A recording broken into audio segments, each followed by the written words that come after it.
Hello, everyone, and welcome back to your daily English dose. Today, we're going to dive into a timeless tale, one you probably think you know really well. That's right, we're looking at Cinderella, or The Little Glass Slipper. But our mission today isn't just the story itself. We want to really dig deep, unearth the valuable English words and phrases hidden inside this classic narrative. Exactly. It's perfect for English learners, maybe beginner to intermediate level. It's packed with useful stuff. It really is. This deep dive should be a great shortcut to boosting your vocabulary, your listening, your reading, all through a story we love. Absolutely. It's amazing how much linguistic richness is there when you actually look closely at the original text. Okay, let's unpack this. Get ready to be enchanted and learn some fantastic English along the way. So let's start at the beginning, the unkind beginnings. We meet the gentleman, his new wife, their daughters. What's the setup? What words jump out? Well, the author doesn't waste any time. Hmm? The new wife is described as the proudest and most haughty woman that was ever seen. Haughty. That's a strong word. What does it really mean? It's more than just proud. It's like arrogant, disdainful, looking down on others. And most haughty tells you she's exceptionally unpleasant. Really sets the tone. Right. And how is Cinderella described in contrast? She's the total opposite. She has unparalleled goodness and sweetness of temper. Unparalleled.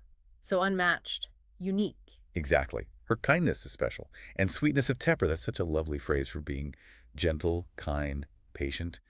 The contrast is immediate. So proud and haughty versus unparalleled goodness. Classic conflict setup. Mm-hmm.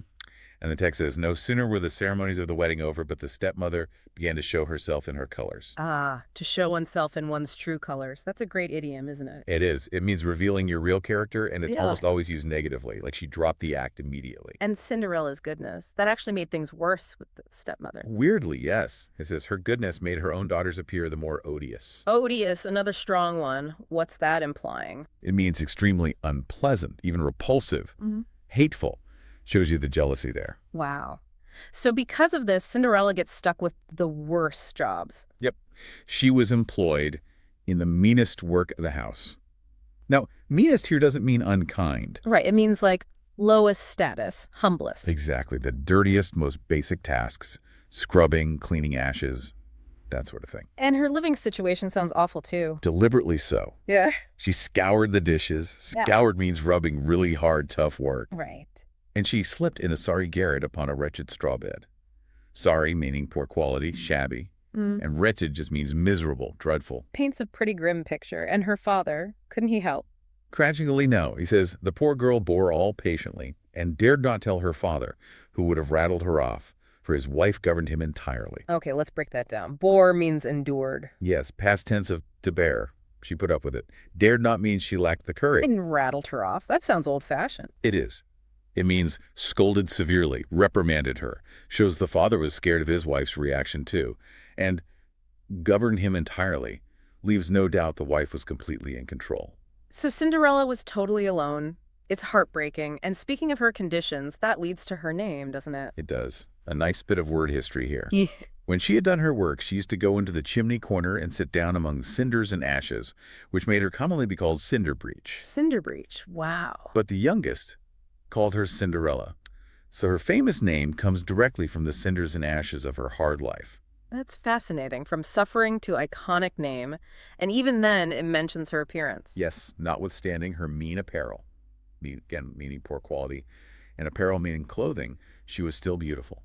It's clear how these specific words really build that picture of her world, her suffering. It's very vivid. Definitely. They give you an immediate emotional connection. Okay, let's move on.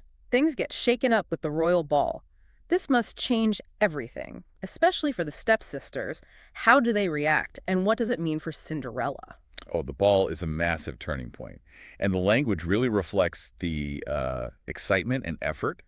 The king's son invited all persons of fashion. Persons of fashion, meaning the stylish, high society people. Exactly. The trendy, important folks. And the stepsisters, naturally, want to cut a very grand figure among the quality. Grand figure. That's another idiom, right? Making a big impression. Spot on. Making a striking appearance.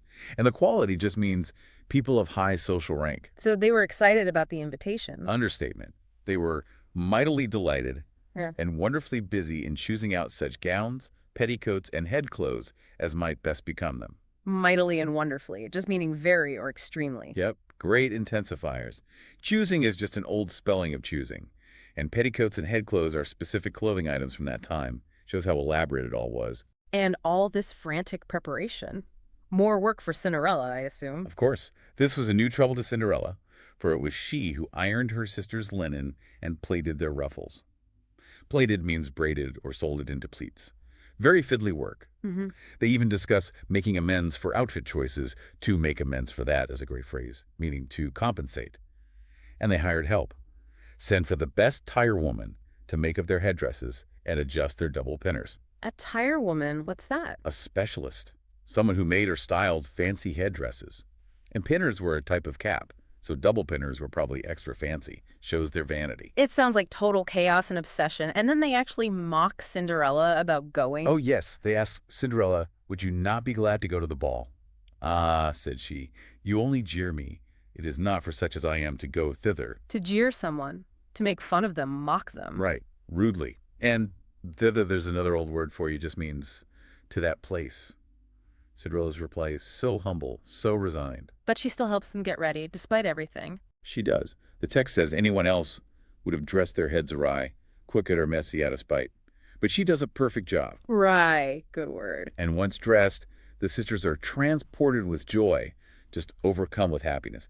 They even broke above a dozen of laces in trying to be laced up clothes, that they might have a fine, slender shape. Ouch. Laced up clothes. That's the tight corsets, right? For that tiny waist look. Exactly. Shows the extreme lengths they went to for appearance. What really strikes me here is the language contrast again. All the fuss and fancy words for the sisters against Cinderella's quiet work and sadness. Yeah, and for me, it's the sheer effort the language conveys, all the mightily, wonderfully busy, the specific details. It really paints a picture of the social pressure, the focus on outward appearance. So Cinderella's left behind, crying, but then magic. Yeah. The fairy godmother arrives. How does she turn things around? This is where the story just flips, and the language captures that magic beautifully. Cinderella's weeping. She wishes she could go, but she's not able to speak the rest, being interrupted by her tears and sobbing. It feels very real, that depth of sadness. Very relatable. And the godmother's approach is quite practical in a magical way. It is. She says, Yeah. well, be but a good girl, and I will contrive that thou shalt go. Contrive is a great word. It means to cleverly plan or arrange something, often overcoming difficulty. And then the famous pumpkin transformation. Right. She scooped out all the inside of it, leaving nothing but the rind. Scooped out is very descriptive, isn't it? And rind is just the tough outer skin. Simple words for a magical start. Then boom. She struck it with her wand, and the pumpkin was instantly turned into a fine coach, gilded all over with gold. Struck with her wand, the classic action, and instantly turned into shows the speed and completeness of the magic. And the animals become staff. Yes. The mice become a very fine set of 6 horses of a beautiful mouse-colored dapple gray. Dapple gray is such a specific, lovely description for a horse's coat with spots. Nice detail. What about the coachman? Well, they were at a loss for a coachman, meaning they didn't have one or didn't know what to do. At a loss for. Useful phrase. Very. So the rat becomes the poachman, with the smartest whiskers eyes ever beheld. Beheld is just an older past tense of to behold, meaning to see or observe. Sounds quite grand. And the lizards. They become 6 footmen, who skipped up immediately behind the coach with their liveries all bedaubed with gold and silver. Okay, lots here. Footmen are servants for a carriage. Skipped up means moved quickly, lightly. Liveries are their uniforms. And bedaubed means lavishly covered or smeared, suggesting maybe a bit excessively fancy. So a full equipage, as the godmother says. Exactly. Well, you see here an equipage fit to go to the ball with. An equipage is the whole set: carriage, horses, servants. But Cinderella's still in rags. Right. She cries, must I go thither as I am in these poison nasty rags? Using poison there, not literally, but as this really strong emotional adjective, shows how much she hates them. Intense. And then her clothes change. Instantly. Yeah. 2 cloth of gold and silver, all beset with jewels. Beset with fillet just means adorned or covered with. And the slippers. The glass slippers. You mentioned they have a fascinating backstory. Oh, it's one of my favorite bits of linguistic trivia. In Perrault's French text, it's pantoufles de verre, glass slippers. But many scholars believe that earlier versions had pantoufle de verre. Ver, what's that? Verre was a type of expensive squirrel fur, gray and white. It was used in medieval times. But by the 17th century, the word verre wasn't really used anymore. Oh, okay. So the theory is, as the story was told and retold, verre, fur, which sounds almost identical to verre glass in French. Ah, people misheard it. Exactly. Or just substituted the more common word. So the fur slippers magically became glass slippers through a phonetic similarity. Isn't that amazing? A linguistic accident gave us this iconic image. That is incredible. Wow. Language evolution in action. And finally, the godmother gives her one very important instruction. Yes. She, above all things, commanded her not to stay till after midnight. Commanded, ordered strictly. This wasn't a suggestion. Sets up the ticking clock. It really makes you wonder how many other common things have these hidden histories buried in the words. Right, so Cinderella arrives at the ball looking absolutely stunning. What's the reaction? And of course, why the hasty exit? Well, the language paints this incredible picture. First, driving there, she's scarce able to contain herself for joy. Scarce meaning barely, she's just overflowing with happiness. I can imagine. When she arrives, the prince gave her his hand as she lighted out of the coach. A light is such a graceful word for getting out of a vehicle. And her entrance stops everyone. Completely. There was immediately a profound silence. They left off dancing, and the violins ceased to play. So attentive was everyone to contemplate the singular beauty of this unknown newcomer. Let's break that down. Profound silence. Deep, intense quiet. Yes. Ceased means stopped. Attentive means paying close attention. To contemplate is to look thoughtfully. And singular means unique, extraordinary. Her beauty literally stopped the ball. Even the king noticed. Oh, yes. He could not help ogling her.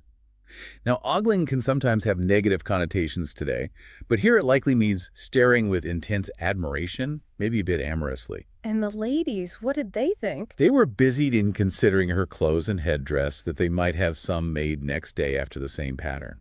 Busied in considering means they were totally focused on examining her outfit, planning to copy it. Huh. Fashion icons even then. And the prince was smitten. Utterly. Ugh. A fine collation was served up. That's a light meal, but he ate not a morsel, not a tiny bite. He was so intently busied in gazing on her. Intently means with total concentration. She even talks to her stepsisters. Yes, showing them 1,000 civilities, Yeah. many polite gestures, and they have no idea who she is. Incredible kindness on her part. Then the clock starts to strike. Disaster looming. She heard the clock strike 11 3/4, whereupon she immediately made a courtesy and hasted away as fast as she could. A courtesy is a curtsy or bow, and hasted is just an old form of hastened. She hurried. And back home, the sisters arrive full of gossip, and Cinderella pretends she was asleep. Brilliant scene. She's gaping, rubbing her eyes, and stretching herself as if she'd been just awakened.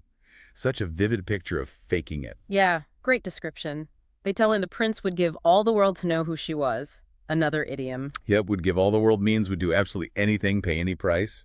Shows his desperation. And Cinderella, still pretending, asks to borrow clothes, leading to that awful reply from the sister. Exactly. She asked Miss Charlotte, Dear Miss Charlotte, do lend me your yellow suit. And Charlotte snaps, I, to be sure, lend my clothes to such a dirty cinder breech as thou art. Who's the fool then?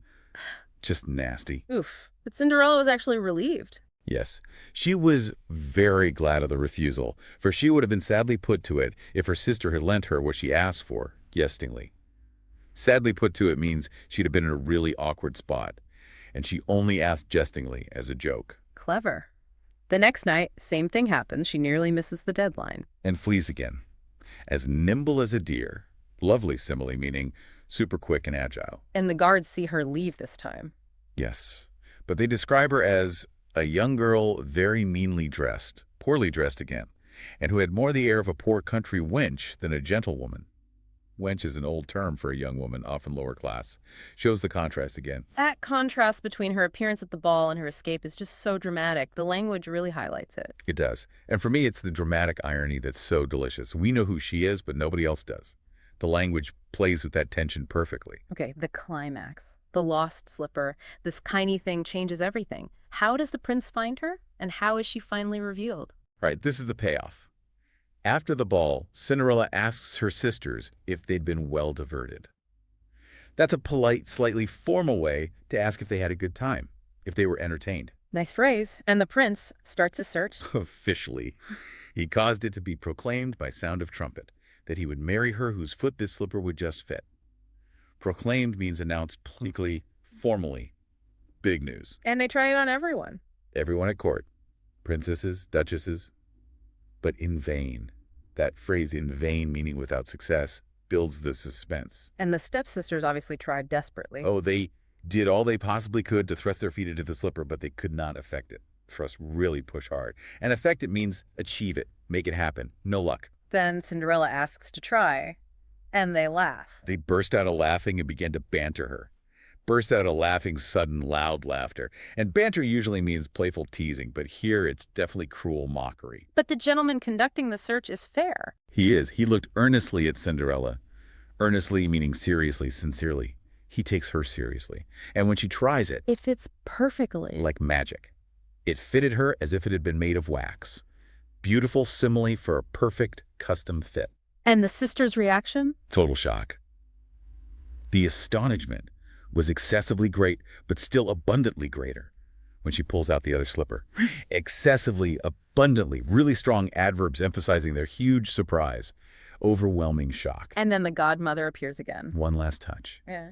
Makes her clothes even richer and more magnificent, and the sisters, totally humbled, threw themselves at her feet to beg pardon for all the ill treatment they had made her undergo. To beg pardon, apologize humbly, and undergo to experience or suffer through something. Exactly, captures their submission and her suffering. But Cinderella, being Cinderella, forgives them. Completely. She forgave them with all her heart and desired them always to love her.